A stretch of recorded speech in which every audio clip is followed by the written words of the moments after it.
Pembacaan Kitab Kisah Para Rasul pasal 3 dan 4. Kisah Para Rasul 3. Petrus menyembuhkan orang lumpuh. Pada suatu hari menjelang waktu sembahyang, yaitu pukul 3 petang, naiklah Petrus dan Yohanes ke bait Allah. Di situ ada seorang laki-laki yang lumpuh sejak lahirnya sehingga ia harus diusung. Tiap-tiap hari orang itu diletakkan dekat pintu gerbang bait Allah yang bernama Gerbang Indah, untuk meminta sedekah kepada orang yang masuk ke dalam bait Allah. Ketika orang itu melihat bahwa Petrus dan Yohanes hendak masuk ke bait Allah, ia meminta sedekah.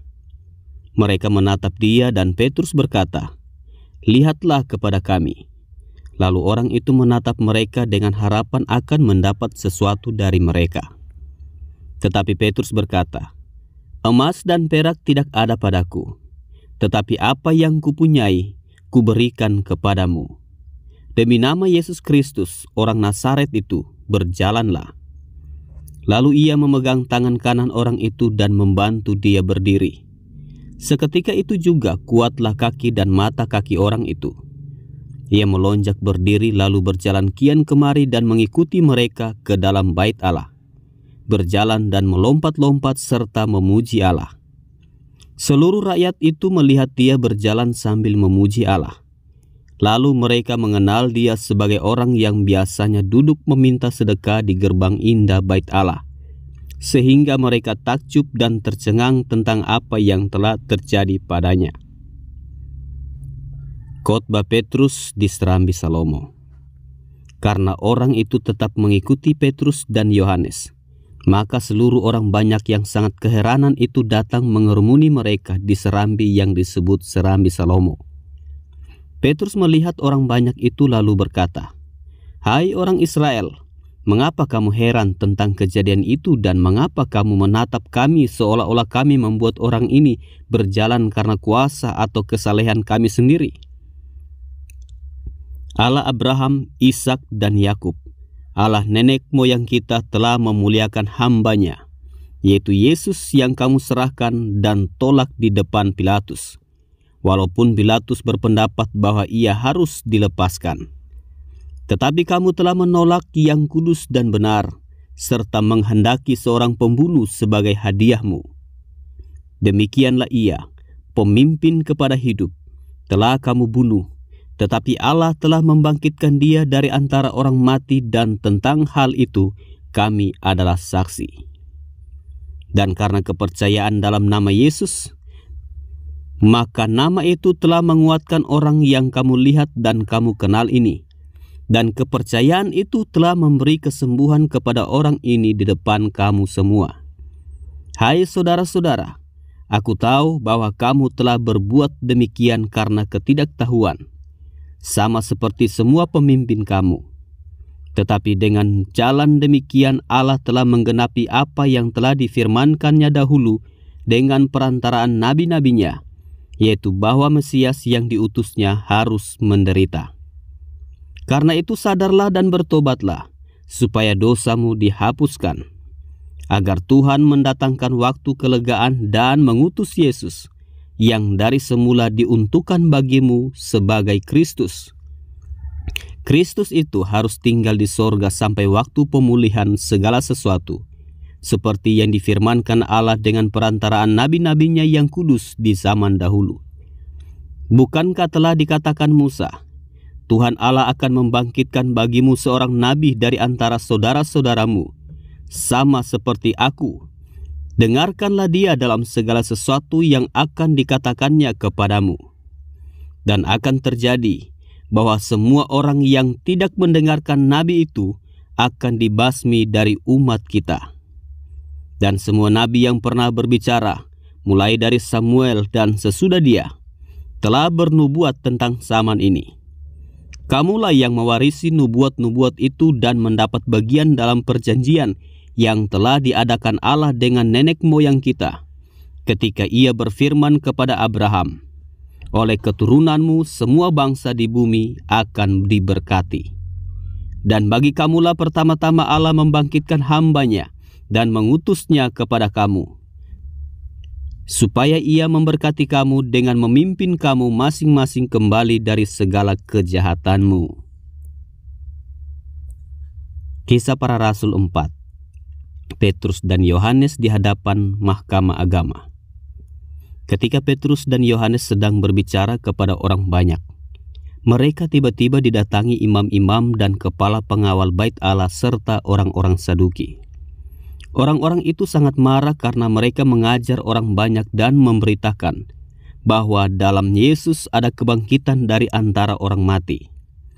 Mereka ditangkap dan diserahkan ke dalam tahanan sampai keesokan harinya karena hari telah malam. Tetapi di antara orang yang mendengar ajaran itu banyak yang menjadi percaya, sehingga jumlah mereka menjadi kira-kira 5.000 orang laki-laki. Pada keesokan harinya, pemimpin-pemimpin Yahudi serta tua-tua dan ahli-ahli Taurat mengadakan sidang di Yerusalem dengan imam besar Hanas dan Kayafas, Yohanes dan Alexander, dan semua orang lain yang termasuk keturunan imam besar. Lalu Petrus dan Yohanes dihadapkan kepada sidang itu dan mulai diperiksa dengan pertanyaan ini.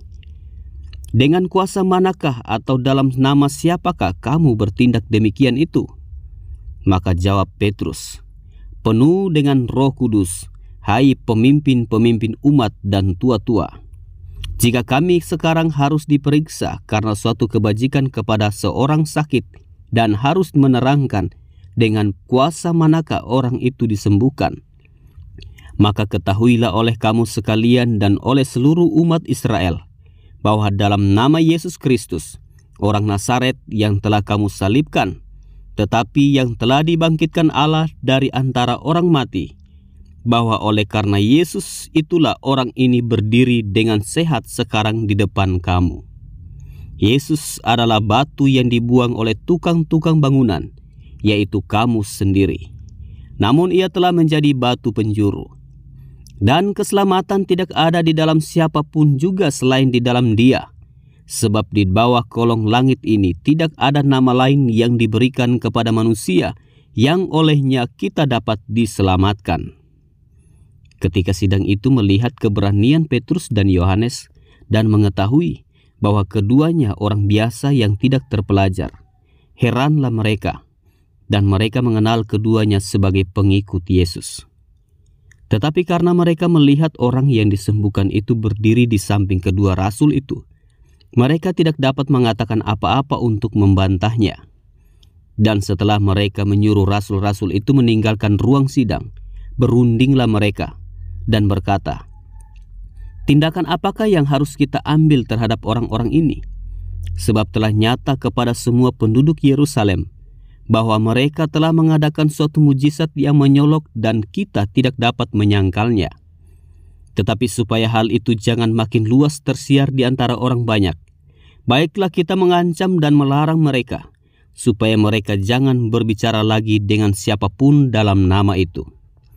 Dan setelah keduanya disuruh masuk, mereka diperintahkan supaya sama sekali jangan berbicara atau mengajar lagi dalam nama Yesus. Tetapi Petrus dan Yohanes menjawab mereka, silakan kamu putuskan sendiri manakah yang benar di hadapan Allah, taat kepada kamu atau taat kepada Allah. Sebab tidak mungkin bagi kami untuk tidak berkata-kata tentang apa yang telah kami lihat dan yang telah kami dengar.